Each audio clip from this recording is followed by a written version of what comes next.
So straight off the jump, my sleep is the worst sleep that you could ever witness. Alright, like maybe a couple of you guys got me beat out with it, but my sleep is atrocious. But I found this guy, Andrew Huberman. A lot of you guys might know of him by now, and through listening to a bunch of his stuff, like his podcast, I've learned a lot of things that could be contributing to a bad sleep. But on top of this, I also wanted to confirm it, and more importantly, figure out actionable ways to help my sleep get better.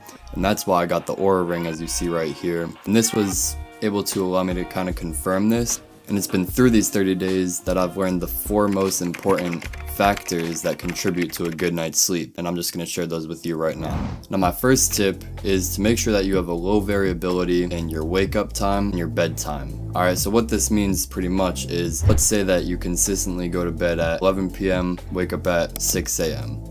Ideally, you want to make it as close to that as possible. Obviously, we're not perfect. It's probably going to differentiate at times. That is the main goal. This is actually better than doing something like 7 hours one day, then 8 hours, then 9 hours. Because deep sleep, light sleep, and REM sleep, in order for your body to kind of know when to do these things, it needs to have a consistent pattern that it can recognize. By having a consistent sleep pattern, that is going to help you so much with it. Going off of this is the second lesson, which is to dim your lights. Just a couple hours before bed, personally what I've done is I have these smart light bulbs, and it allows me to, during the night time, just dim the brightness to literally 1% of its power. Alright, and this still will allow me to stay awake. It can still allow me to see, whatever I'm doing, but playing my circadian clock, yeah, it is time to go to bed pretty soon. Now, this third tip is very crucial, and I think it's something that most of us kind of are mistaken with, and that is that you should not eat 2 to 3 hours before bedtime, and you also shouldn't really drink anything at all.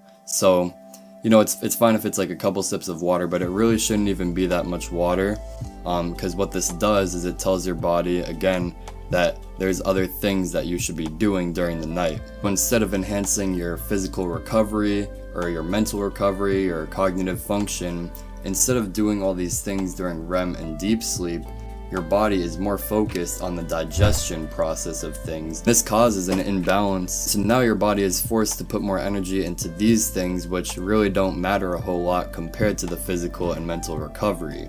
Additionally to this, it also increases your internal temperature when metabolizing, which in turn will wake you up more often in the night, because a higher internal temperature will lead to you being more energized, and it tells your body that it is time to wake up. And this leads me on to the fourth tip, which is to figure out the other variables that could be contributing to you waking up in the middle of the night. A lot of different people, this means so many different things, so figure out what that means for you. It could be a lot of things. Maybe it's the temperature, maybe it's, maybe you need some background noise.